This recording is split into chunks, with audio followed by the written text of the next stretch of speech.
So I want to start off by thanking Professor Talhami for inviting me to give the opening remarks for this very exciting event. I understand that over 200 participants have registered for this webinar, including members of the media, DC think tank, embassy personnel, as well as many faculty, staff, students, and alumni of the University of Maryland. So welcome to all of you, and thank you very much for joining us this evening. My name is Susan Rivera, and I am the new 4 months as of today, Dean of the College of Behavioral and Social Sciences. So the Sadat Forum is co-sponsored by the College of Behavioral and Social Sciences and the Anwar Sadat Chair for Peace and Development, Professor Shibli Talhami, who, in addition to co-sponsoring this forum, has a really long history of engaging the public in discourse through other means, including the impactful Critical Issues poll that he co-leads with Professor Stella Rouse, along with other publications and writings. And I'd also like to just give a bit of context about the Sadat Forum itself, which has a long history of hosting national and international leaders to engage the public in discourse on critically important issues of the day. So in the past, we've hosted the 14th Dalai Lama of Tibet, Nelson Mandela, Mary Robinson, Madeleine Albright, Jimmy Carter, and that's just to name a few. So it's with that very distinguished context that I have the honor of introducing tonight's distinguished speaker, Senator Chris Van Hollen. Senator Van Hollen was first elected to the United States Senate by the people of Maryland in November 2016 and re-elected in this November's midterm election. He serves as a member of the Senate Committee on Appropriations and chairman of the Subcommittee on Financial Services and General Government. He is a member of the Senate Committee on Foreign Relations and chairman of the Subcommittee on Africa and Global Health Policy, and is a member of several other committees and subcommittees on domestic and foreign affairs. He started his time in public service as a member of the Maryland State Legislature from 1990 to 2002, and in 2002, he was elected to represent Maryland's 8th Congressional District. In the House of Representatives, he served as a member of the Democratic leadership and was elected by his colleagues to be the ranking member of the House Budget Committee and to protect vital interests like Social Security and Medicare. Senator Van Hollen is a tireless fighter for the people of Maryland, and he's also become known for working hard to find common sense solutions to difficult national issues. In January 2015, he released a comprehensive plan to address the problem of growing inequity in America and provide a blueprint for building an economy that works for everyone, a goal that he continues to fight for in the U.S. Senate. Senator Van Hollen is a graduate of Swarthmore College, the John F. Kennedy School of Public Policy at Harvard University, and Georgetown University Law Center, where he attended night school.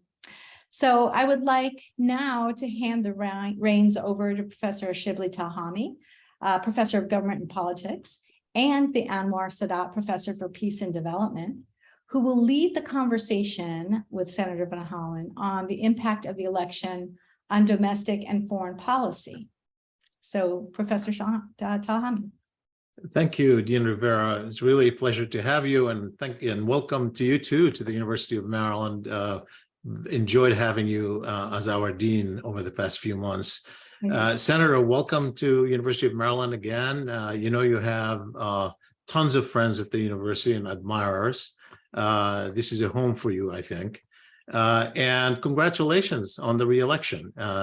Not that there was any question about it, but it's really nice to have and deserved. And I look forward to having you serve the state of Maryland and the United States in the coming years. Let me just start with a broad question about the midterm election. I think I'd like to sort of get your impressions about the midterm election results. There was talk of a red wave that didn't materialize.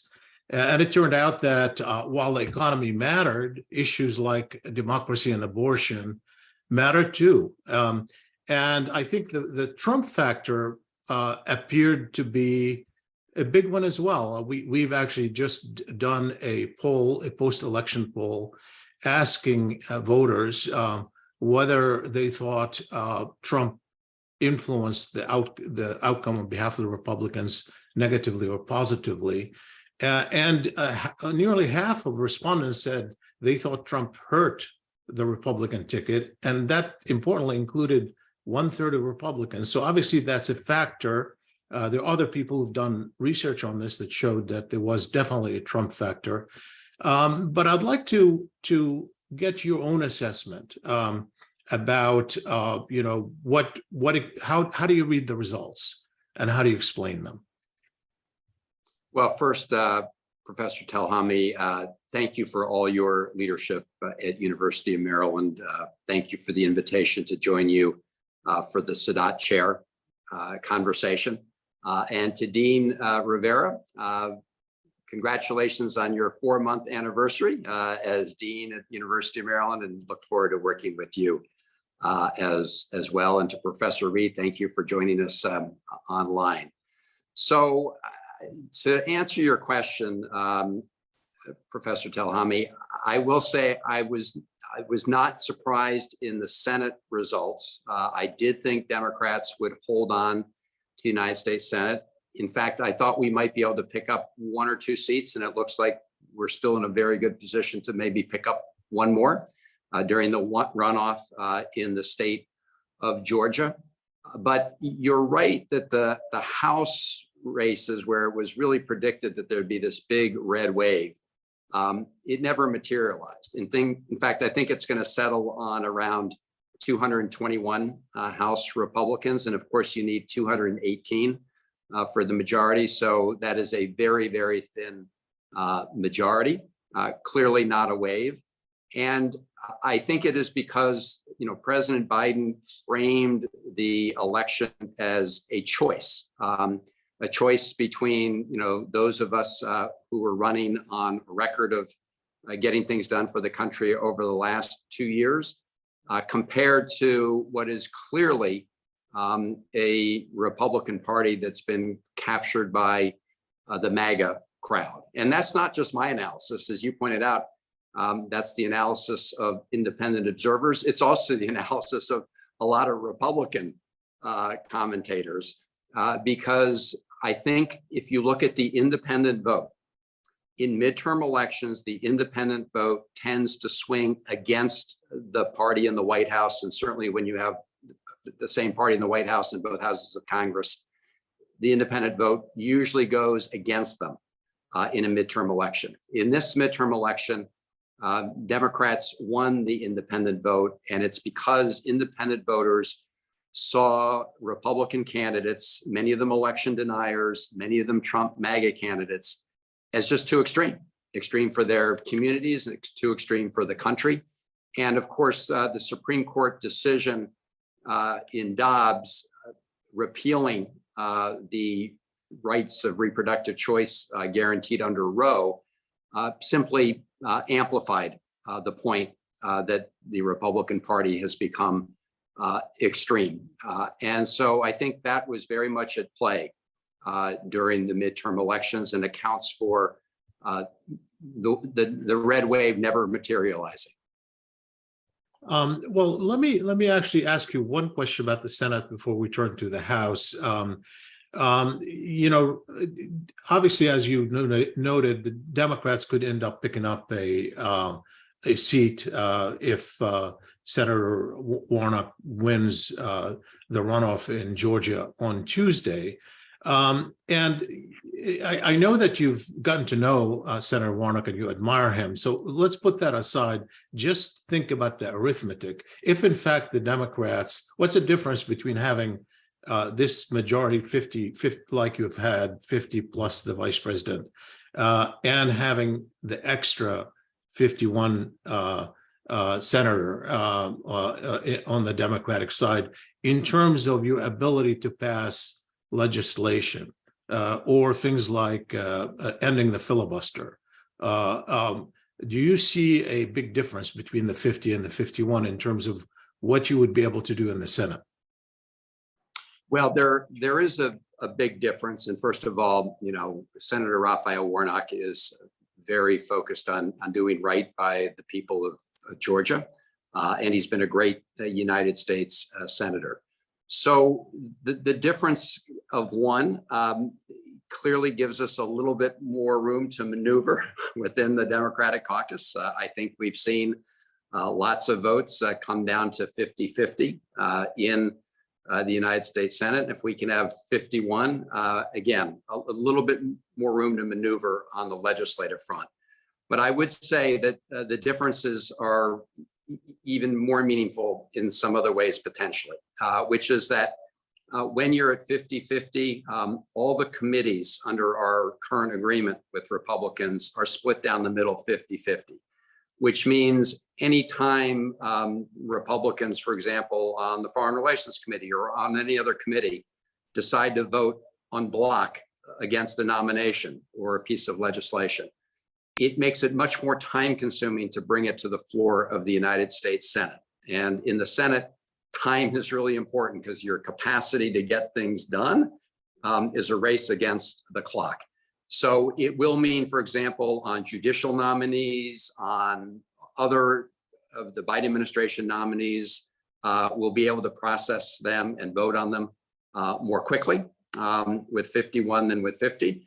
I won't have to, when I'm presiding over the Senate, which I just did a little earlier today, I won't have to give up my seat anymore to the vice president. Don't get me wrong, I was very grateful that we had a vice president there to cast the tie-breaking vote, but that will not become necessary. On legislation, we should talk further about the implications in a moment, but because of the change in the House, the legislative outcomes, it's going to be challenging. Let me put it that way. So, I mean, let me be specific about the prospect of ending the filibuster. If, in fact, Senator Warnock is reelected next Tuesday, what do you think the prospects of that are? Yeah, so let me be very clear. I support getting rid of the supermajority requirement for the filibuster, or amending the supermajority requirement. It is an undemocratic provision. In my view, if you get 51 votes for legislation in the Senate, 51 out of 100, it should pass. I'm all for having a long and good debate before you get to that point. Members of the Senate should have an opportunity to express their views, pro or con, on any issue, and it can go on for days or weeks. But at the end of that time, I do think democracy, small d, requires that you bring that vote to a close and the majority wins. Now, we currently, as you know, we don't have the votes in the Democratic caucus to change the filibuster rule. We were 2 short in our caucus. Now we would probably be 1 short in our caucus, but nevertheless, we are not likely to have the votes to change the filibuster. Although I will tell you, we'll keep pressing to do that. However, and this is what's important, if you change the filibuster, we might finally be able to get some really important measures out of the United States Senate that we were unable to before. For example, bills to protect our democracy, George Floyd Justice and Policing Act, legislation to codify as a matter of federal law, Roe v. Wade. But where would the bill go? It would go straight to the House. And while the House has a thin margin, nevertheless, they are in the majority. Nevertheless, Kevin McCarthy will have the gavel if he wins, or somebody else, maybe even more extreme. And so the legislation that we pass out of this, even if we change the filibuster and we're successful then in passing some of those bills out, unfortunately, they would hit a brick wall in the House of Representatives, we suspect. Now, there may be some things we can do, but I highly doubt the House under Republican control would pass bills that came out of the Senate with 51 votes instead of, say, 60. Well, given your read of where the Republican majority in the House will be on any legislation will come out of the Senate, you said you've expressed some small hope. Is there anything, an area at all that you think that could be a possible area of cooperation where you could be hopeful in terms of passing something that would be acceptable, at least to some members of some Republicans in the House? I think so, and we'll work at it. But let me just give you an idea of the scope of the challenge here. In the last 2 years, we had an enormously productive legislative session. One of the most productive since I've been in Congress, and I was first elected to the House in 2003. We passed the American Rescue Plan. We passed the Inflation Reduction Act with the very important investment in the transition to clean energy, providing Medicare the power to negotiate lower drug prices. And then we passed some bills with bipartisan votes in the Senate, including the Infrastructure Modernization Bill, Veterans Health Protection, and the CHIPS and Science Act, just to name a few. But on every one of those bills, including the one to protect veterans' health care, Kevin McCarthy voted no. He voted no on bills that Mitch McConnell voted yes on. So it's going to be a very tough road to hoe. Now, there's some things that we absolutely have to do just to keep the country going. We have to keep the government open, and we're in a lame duck session right now, and we're trying to do a whole lot. We can talk about some of that if you like. We're hoping to get a budget for the year we're already in, and not kick the can into early next year.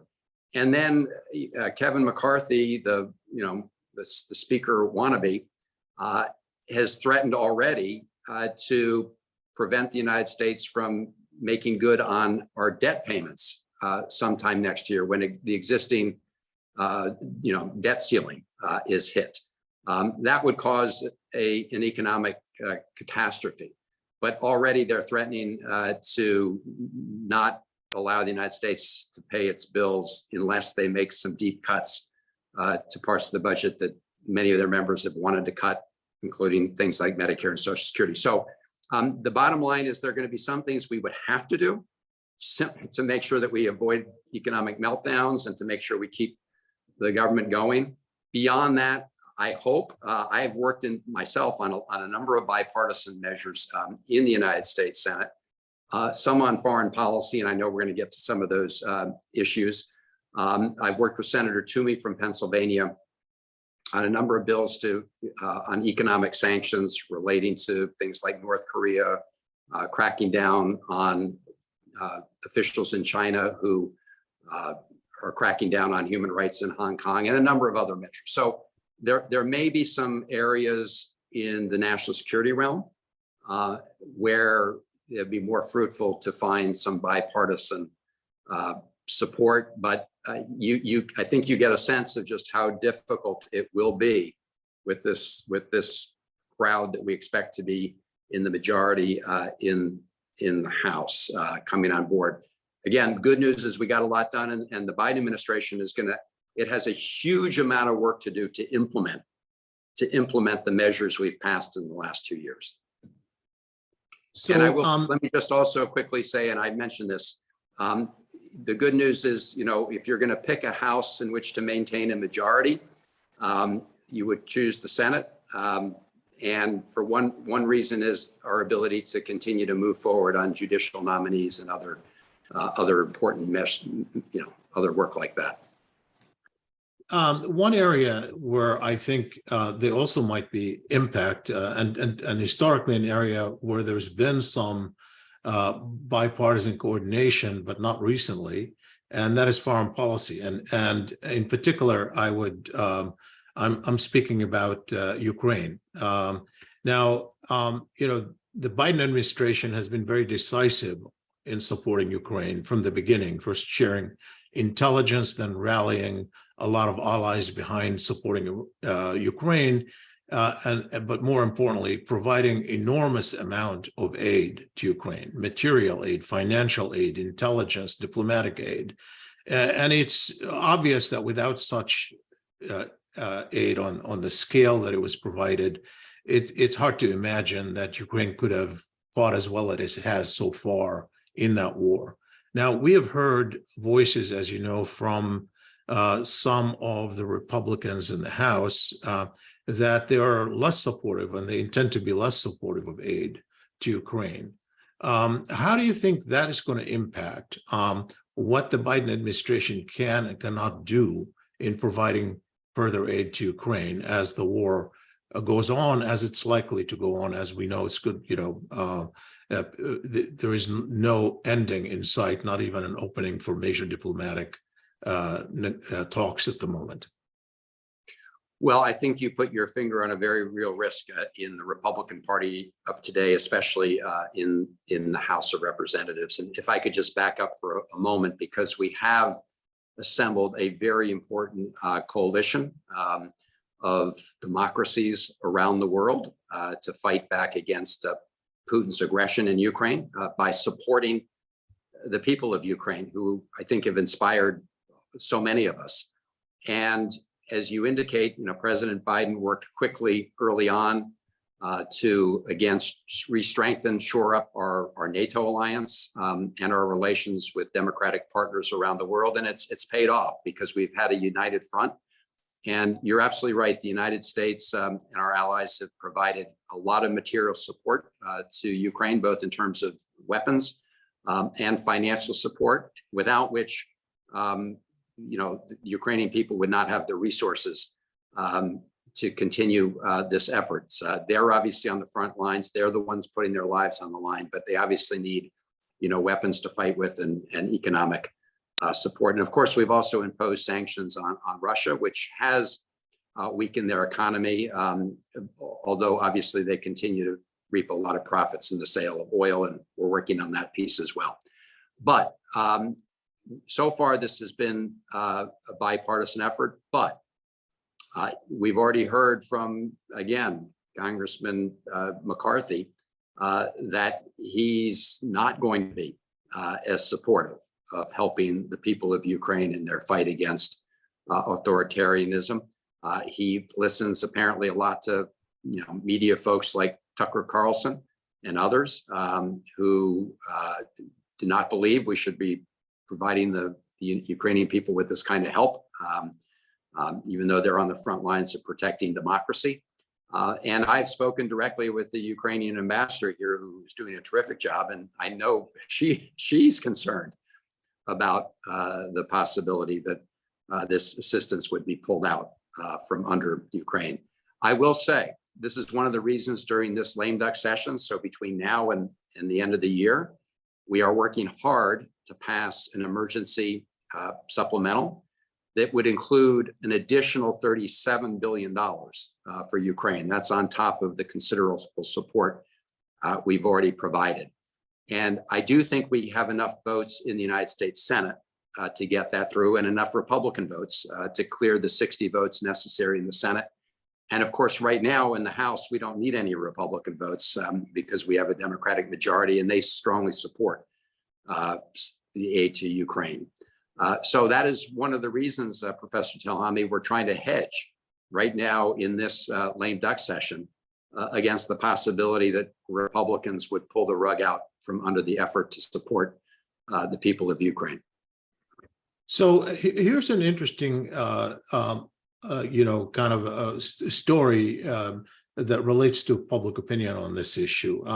As you know, and I think you get our polls, we've done 4 polls here in the U.S. about the degree of public support for Ukraine, starting immediately after the invasion in early March of this year and ending with the last one being in October. And what we found is a very robust public support, American public support for Ukraine. It hasn't really gone down from the beginning. And despite the economy, because some of the questions was, how much of a price are you prepared to pay?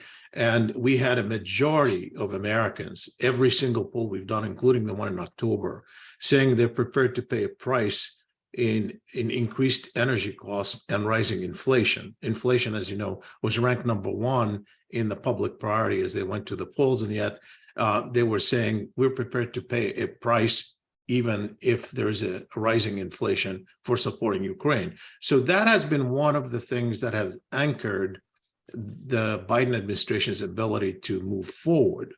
Now, the question I have is this. You have 2 elements that may work against that. One element is what we found in our polls is that one reason for the public support is that the public has come to believe that Ukraine is winning and Russia is losing. And this is partly, of course, because of reports about Ukrainian success over the summer and early fall.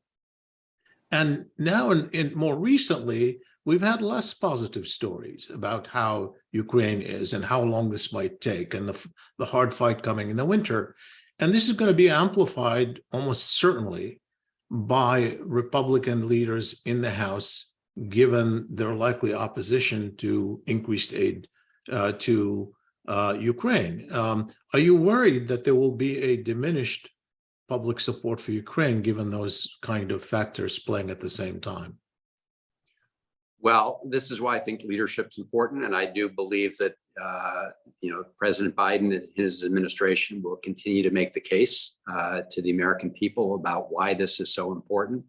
When you talk about sacrifices, of course, it's the people of Ukraine who are suffering casualties. It's the people of Ukraine who are going to suffer through an especially cold winter because Putin is now targeting infrastructure, power plants and other infrastructure when he failed to, succeed in his quick attacks on Kyiv, and he's obviously lost ground in the east.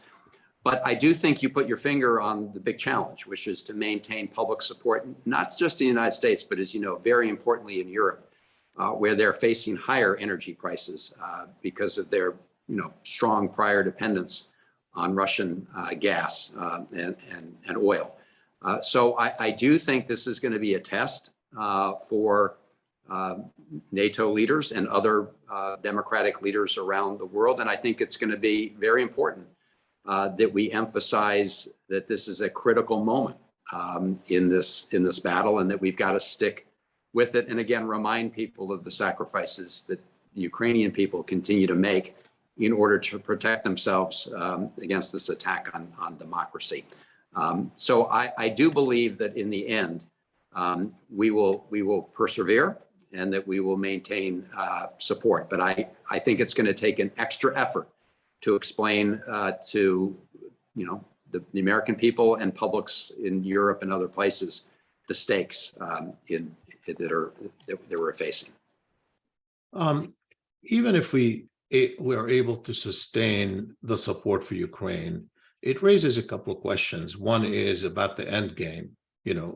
What is it that we're trying to do? At what point does diplomacy kick in and you try to find diplomatic solution to this problem? The second issue that I would like you to address, tied to this anyway, is the perception of Russia, not just in terms of its own aims and goals, but what this war has revealed is Russia really is a middle power with a lot of nuclear weapons. It is not a superpower in the way it was once, the way the Soviet Union was once. And it is, its economy is closer to that of South Korea or Spain. And the way its military has fought this war revealed that the US estimation of Russian power may have been exaggerated. And yet, of course, that has been used internally for certain responses in terms of our own military buildup and strategy toward Russia. Does this raise questions in your mind about how we assess not just really Russia, because I want to move to China in a minute, even in terms of looking at other powers, including China? Are we exaggerating some of the threats that we face, or maybe underestimating some of the threats that we face? Well, it's certainly true that I think the assessment of the U.S. military and intelligence community was that Putin's military would be much more successful in prosecuting the war against Kyiv and Ukraine than it has been. And I mentioned Kyiv because that, of course, was the early target of Putin's onslaught and was very successfully pushed back. And so clearly we should look at how those assessments were made. But it's also important to recognize that in addition to its conventional forces, Russia does maintain a very large nuclear arsenal. And while they have huge amounts of internal weaknesses, which are being exposed by the day, and of course, Putin obviously called up an even larger draft recently, and you've got, as I understand it, more Russians fleeing to Turkey and other places around the world than joining the Russian army. So all those weaknesses are becoming exposed. Still, he's been able to cling to power. It's been hard to penetrate, some of the Russian propaganda with the Russian people, and he still maintains a nuclear arsenal. But I agree with you that we shouldn't certainly overestimate Russia's overall, power and influence in the world. And I think even before the failure of their military, we already recognized that Russia was a second-rate economic power. I mean, their entire GDP is the same as one state in our country, Texas. You mentioned China. We'll get to that. That's obviously a very, very different situation. But when it comes to Russia, you've got a second-rate economy with a large nuclear arsenal, which of course, makes them very still. You've got to make sure that you deal smartly with Russia. In terms of the end game, look, they continue to hold Ukrainian territory. They shouldn't be able to hold on to territory they seized by force. You may have seen that today in the meeting at the White House with President Macron, President Biden, when asked, did say he'd be willing to meet with Putin under certain circumstances. So I do believe in talking. And obviously, if you can resolve something diplomatically, that and peacefully, that's better for everybody. But it cannot be on Putin's terms. Yeah, and I mean, one of the things that worries me personally about some of the conversation is that some people are banking on the collapse of Putin and his regime, and I don't see that as something you can bank on, given the history of how people rally publics around them, nationalist reasons, but also repression. We've seen this in the case of Saddam Hussein. We've seen this in the case of another regime I'd like to talk about in Iran. But what worries me is that some people are still thinking that might happen. Of course, it could, but that's not something. You don't build a strategy on that, and you have to figure out how you can move forward at some point diplomatically to end the conflict, assuming that the government of Russia will remain the current government of Russia, because that's all you can bet on at the moment. I do want to ask you questions about China, though, because I think one of the things that has become obvious is that this has shifted in a way. The Ukraine war itself and the conversation about Ukraine and Russia has shifted the attention to China, because that is clearly the most important competitor globally with the US, and clearly the extent of possible cooperation between China and Russia was one of the issues that was taken into account in mapping out a strategy vis-a-vis Russia. So China is an important country, powerful country, and a rising power with a huge economy. And China and the US are far more interdependent than Russia and the US are. And I just wonder how you see the challenges and how you assess them, how you describe them, and how we can also assess the Chinese capabilities, not just the challenges, given that we have underestimated or may have overestimated in some cases other powers' capabilities. How do you see the core challenges facing the US vis-a-vis China, and how do you see the path forward? Well, I do think that China presents a much greater challenge to the United States, as well over the longer term to democracies around the world. We just saw, President Xi get himself elected to an unprecedented third term. He clearly controls the the party, the Communist Party in China, and the country has a firm grip. And he's been much more aggressive, both in the region with respect to Taiwan and that whole area, as well as globally.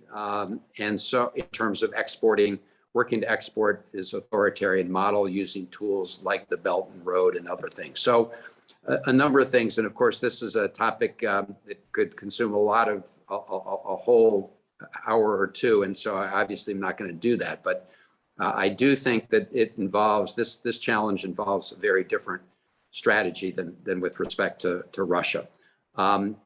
Number one, I do think what happens in Ukraine is important because I think Xi has been monitoring very closely what happened as he thinks about extending his influence or potentially taking moves directly against Taiwan.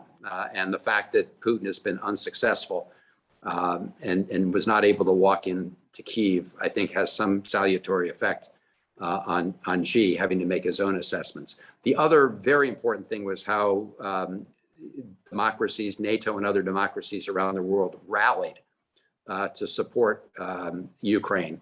And what you've seen out of this is even more cooperation between the United States, members of the EU, Japan, South Korea, Australia, other democratic countries, in now sort of preparing to deal with China's use of coercive economic efforts and state control of a lot of the economy, pushing back on that. And you've seen the Biden administration take a number of steps which haven't gotten the attention, frankly, that they should. But we have essentially prohibited now the export of high-end semiconductors to China. This is sort of a continuation of what actually the Trump administration did with respect to Huawei and ZTE and some of our components, but it's on a much broader scale. And we're working with our allies to make sure that happens across the board. Finally, and very importantly, the most important things that we can do is to make sure that we're strong here at home in our education system, starting from early education through higher education and everything in between, making sure that we invest in cutting edge technologies. And this is why the CHIPS and Science Bill was so important. I was just out at University of Maryland, actually, with Secretary Raimondo and President Pines and part of your team out there, talking about semiconductors, also quantum computing, which of course is a great strength at University of Maryland, but these other cutting edge technologies, because part of President Xi's strategy, their plan is to try to dominate the world in some of these key areas. And those areas are essential, both to the strength of our military and our economy. So this is why I do think making sure that we're competitive here at home makes a big difference. That also relates to immigration policy and other very important issues here at home. Bottom line, if you look at the Biden administration's national security strategy, and I urge everybody to look at it, it obviously does treat China very differently than Russia. And also, finally, I was pleased to see President Biden say that we're not looking for a Cold War with China. It is our view that it is China that's working to try to change the status quo, not the United States. And I do think that's an important message.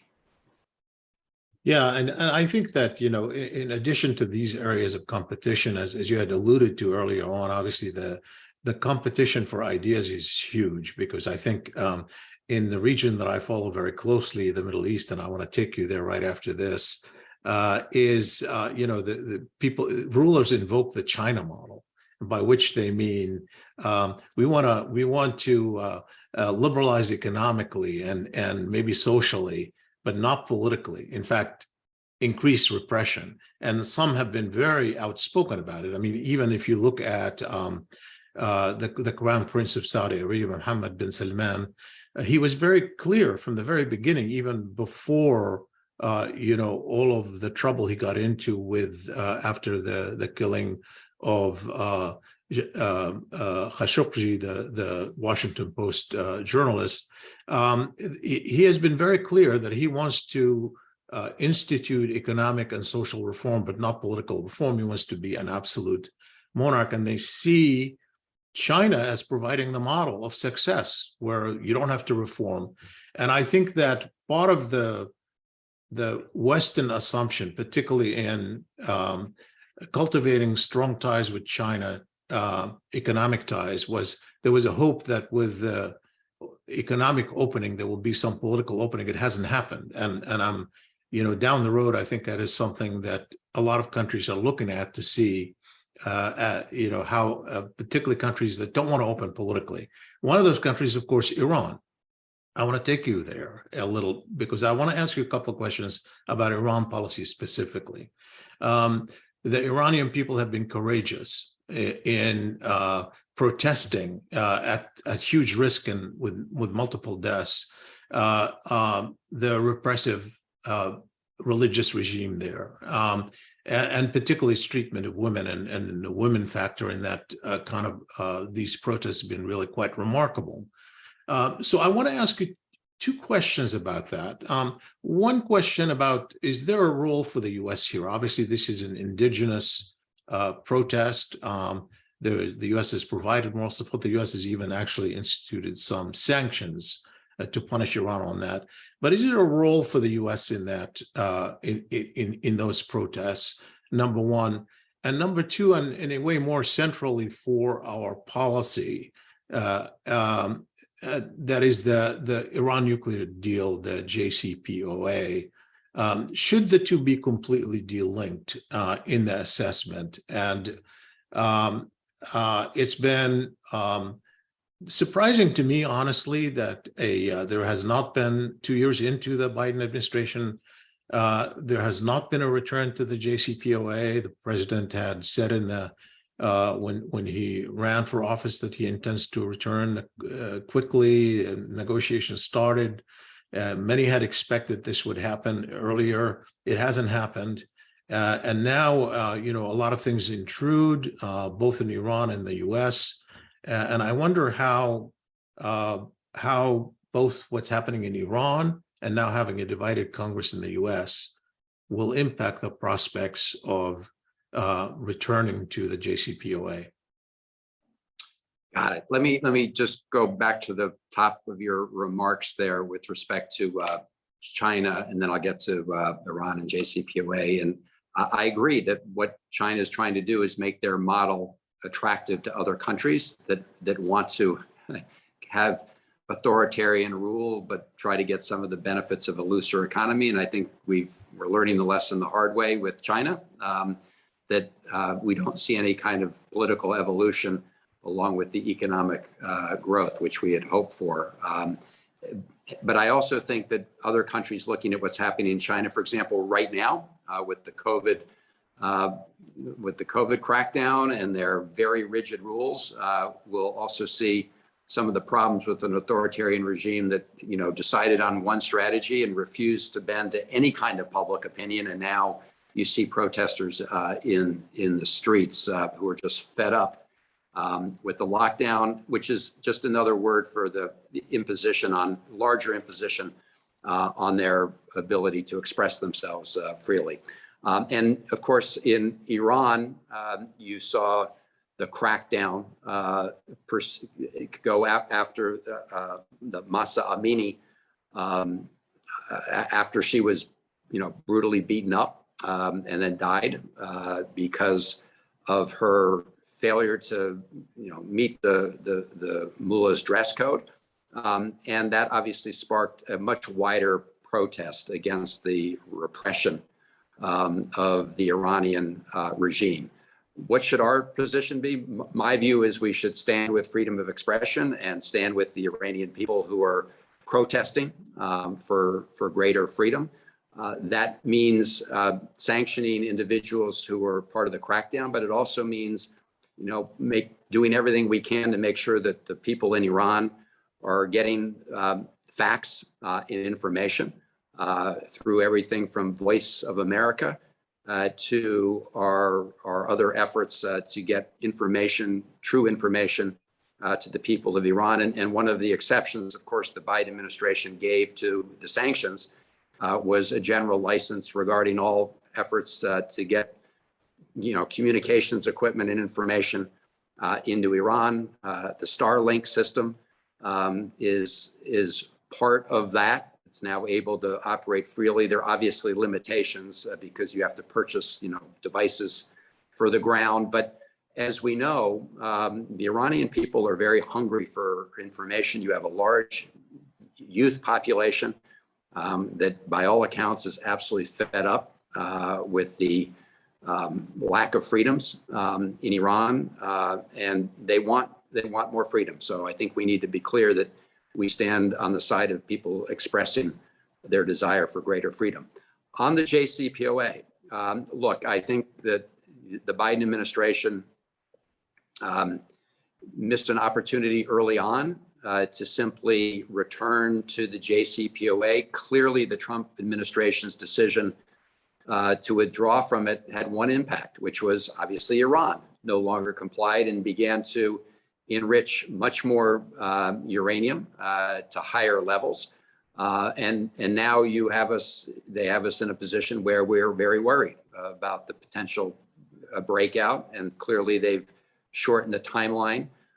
So, the Trump decision to tear up the JCPOA has just, put everybody in a weaker position relative to Iran's nuclear program than before. I did listen to, Rob Malley, who spoke just yesterday, and he also spoke in October, making another number of points, some of which are clear. Number one, Iran, as far back as August and September, appeared to be very divided among themselves as to whether or not and under what conditions they would return to the JCPOA. According to Rob Malley, they began to make extraneous demands in the process. And of course, that was followed by the crackdown on protesters, by Iran's decision to export drones to Russia to help Putin in the war in Russia. So I think the best assessment I've got right now is best case scenario, everything's just on hold. I mean, nothing's going to happen anytime soon. I do believe that it was a missed opportunity earlier in this administration to move forward, and I don't know what will happen next.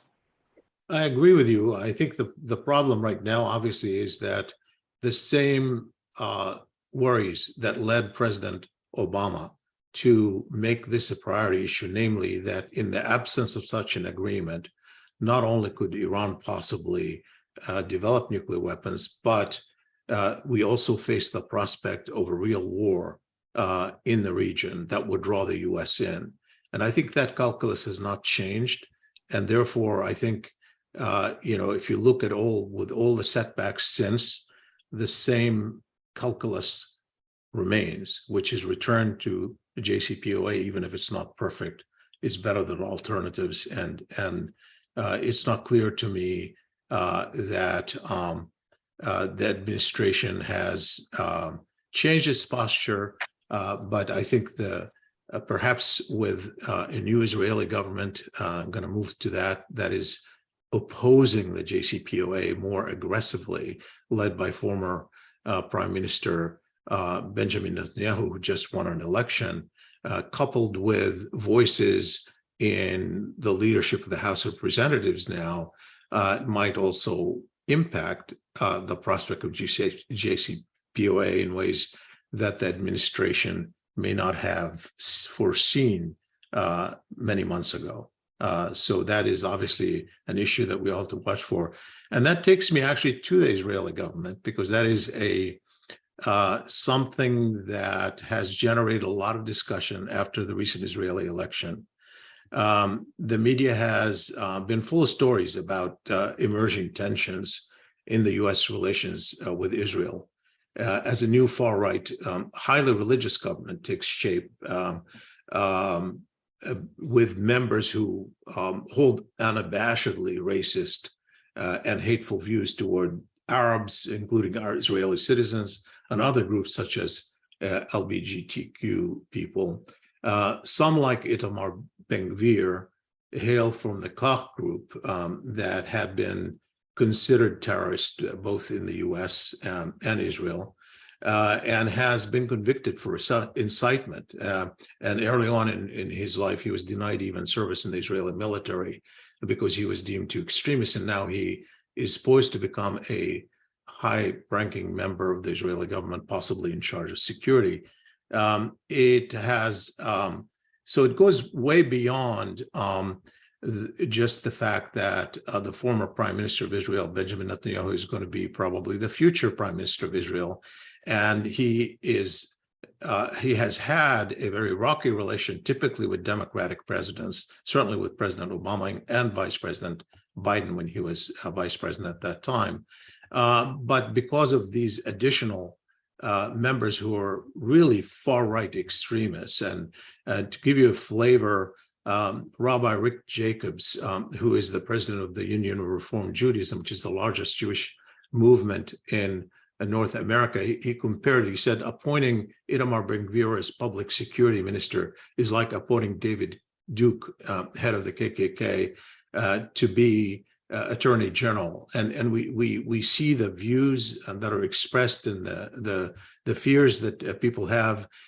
There's been a lot of discussion about how the U.S. should react to a government that includes people like Ben-Gvir.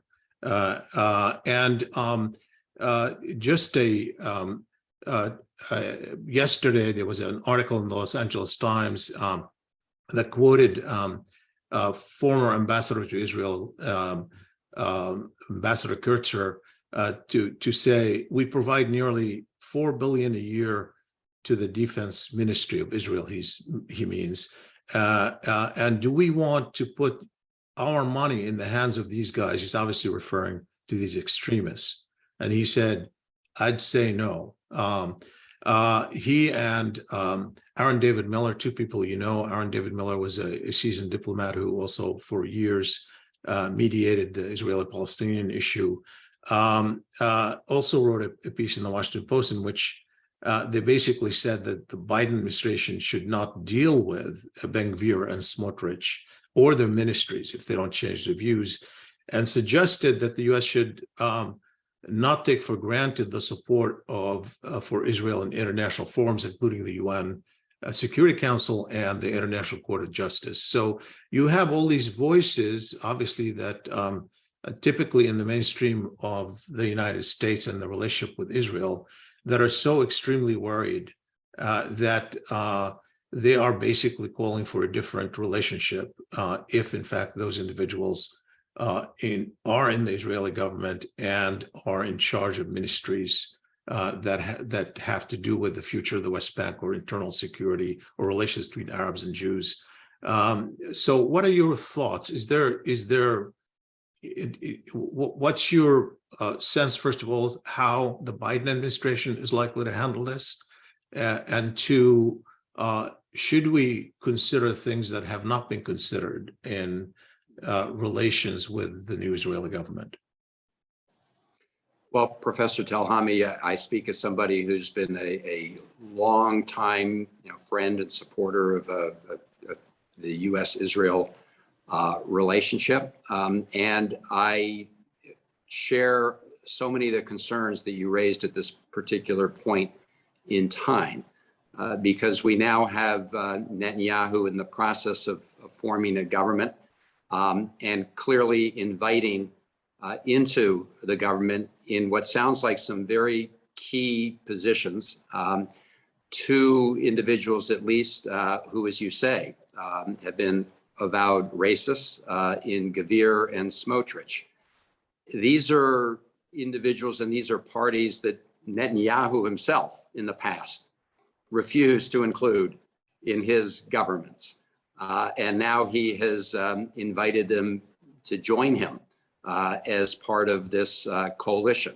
So it is clearly a very worrisome development.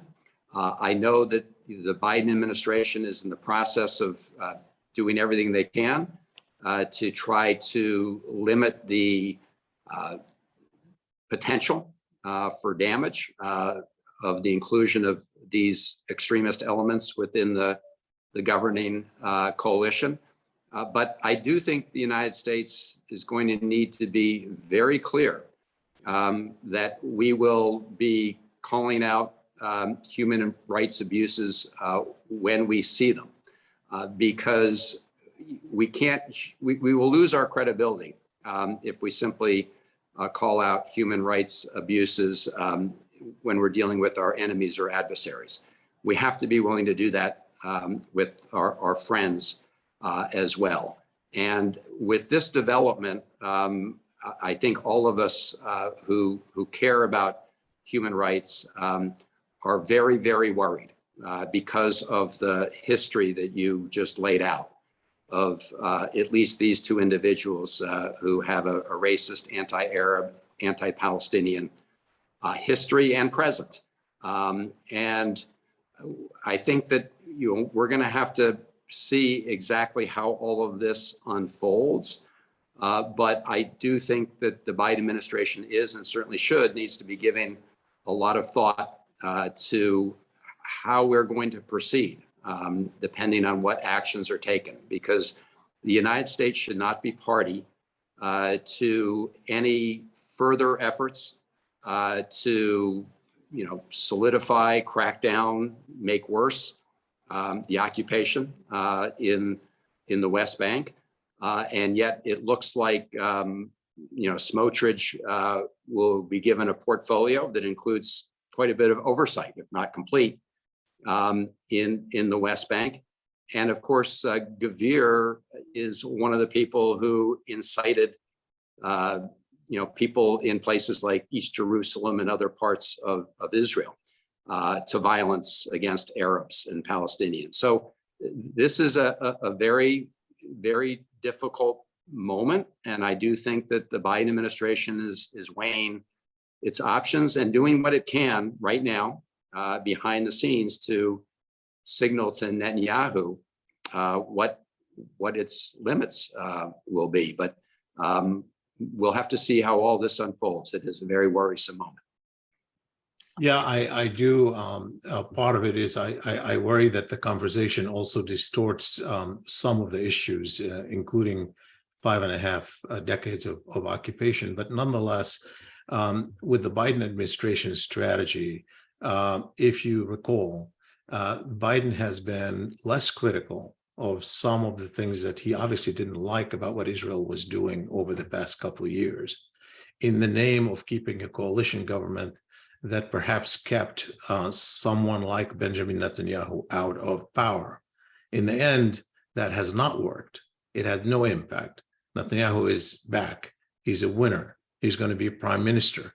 And now, oddly enough, people are saying Netanyahu is obviously, he's got people who are more extreme than he is in government. And the conversation is about them, not even about Netanyahu. And obviously, in the meanwhile, very little is likely to happen on the ground to alleviate the suffering and to end the conflict in a peaceful and just way for both Israelis and Palestinians. That is my worry. And I just thought I'd put it out there, Senator. But thank you so much for joining us. I think we all know how busy you are for taking such a long time, such a good amount of time out of your busy schedule. You have been a great voice for human rights and democracy, not only at home, but globally, and recognized as such all over the world, I think, for the stands that you have taken. We are proud of you as Marylanders. We're proud to have you as our senator. We appreciate you at the University of Maryland. We're grateful for all the service that you provide to our state and to the United States of America, and wish you the best in your second term.